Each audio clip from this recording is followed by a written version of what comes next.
today's video, we're going to take a look at iBooks and how to download and view Stryker manuals within on the iBooks application. So the first thing we need to do is download our manual.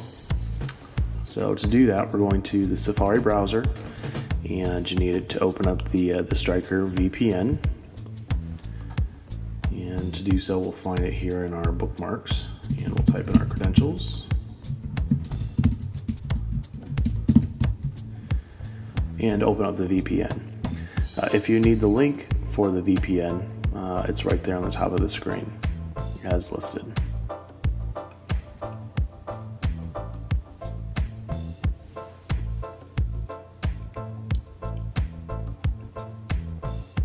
Once the VPN is opened, you're going to click through to the web bookmarks, and there you'll find a bunch of Stryker medical links. And the one we're looking for today is TechWeb. Again, TechWeb is the resource where we find all of our manuals, up-to-date manuals, etc. And to enter, again, we're just going to enter in our credentials.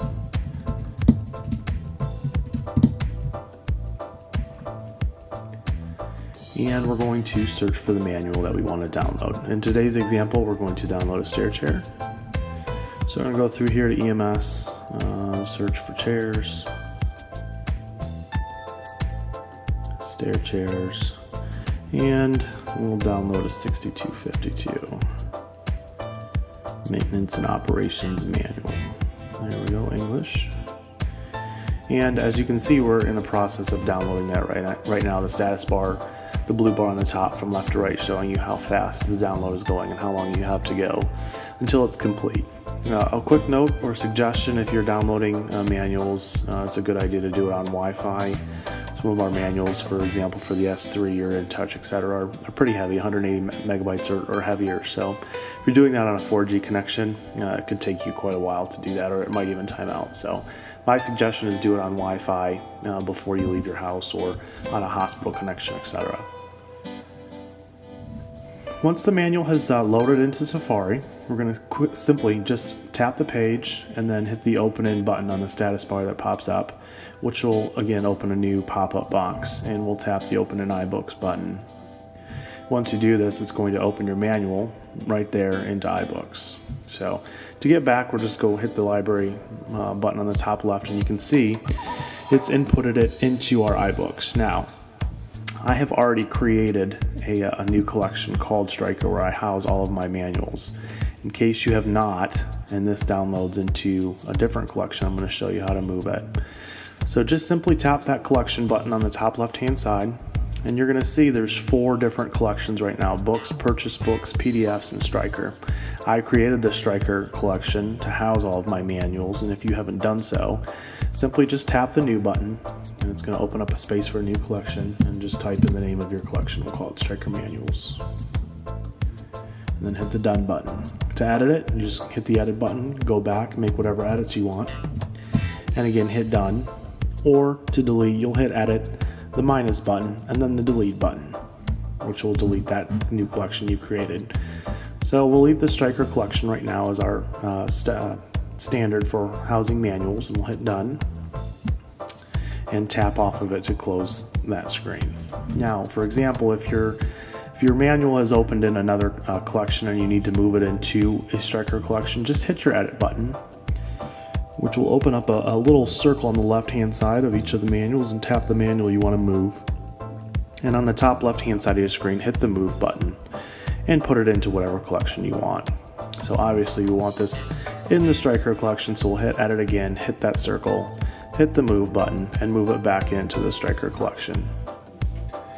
Now, to make any changes or edits in this screen, hit the edit button, and again you can just tap on the name of anything you want to change. So we'll change this, and we'll call it stair chairs, stair chair, and we'll hit done.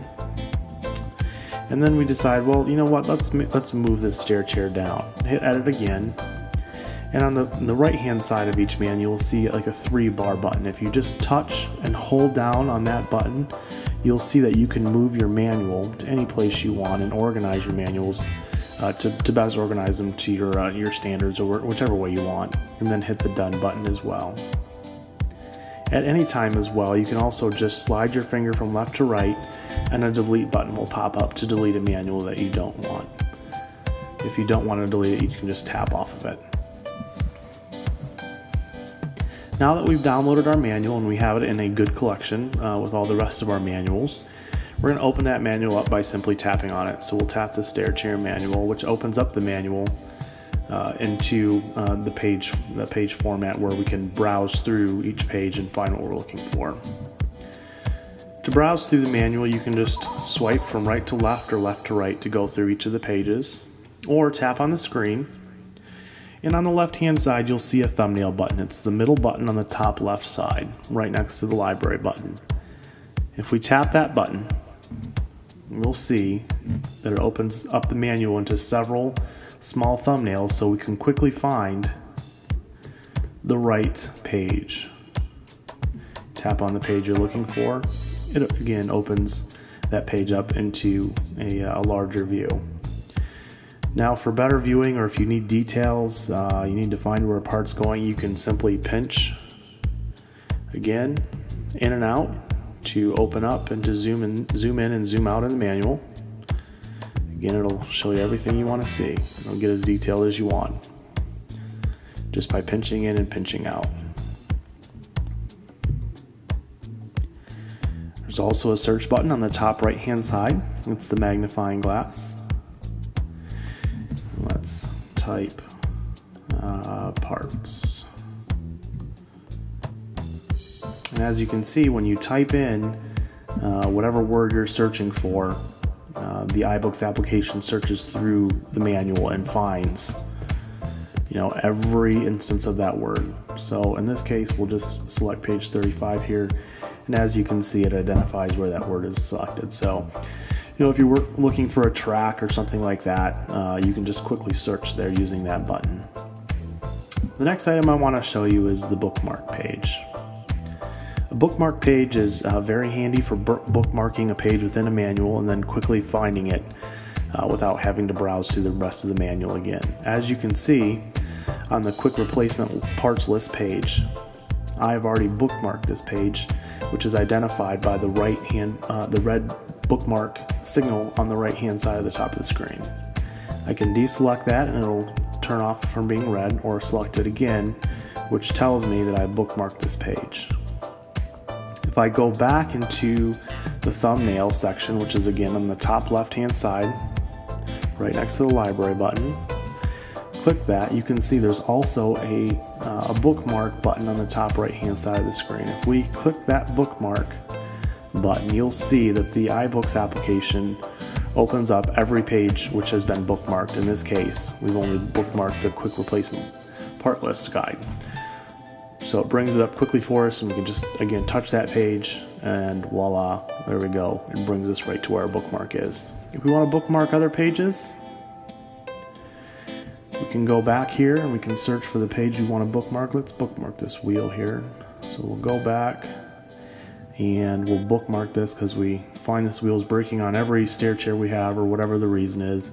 And again, go back to the thumbnail section, go find your bookmarks, and now you see you have 2 pages that have been bookmarked for easy identification.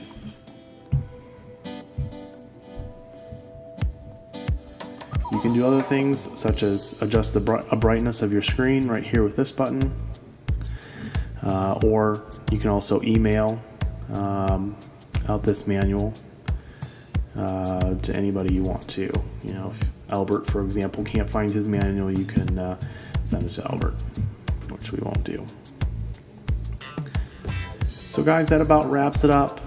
But that's the iBooks application. It's very handy. It's very useful in the field to have your manuals already loaded on your iPad. You don't have to wait for them to download. And again, as I mentioned before, on some of the heavier or bigger manuals, if you're not on Wi-Fi, it's going to be a real pain in the neck to download those things. So I certainly recommend that you download them before you leave your home, or on a hospital Wi-Fi connection, and don't do it on your 4G connection. I hope this helps, and for any questions, you can contact Dave Trombley at Stryker.com. Thanks.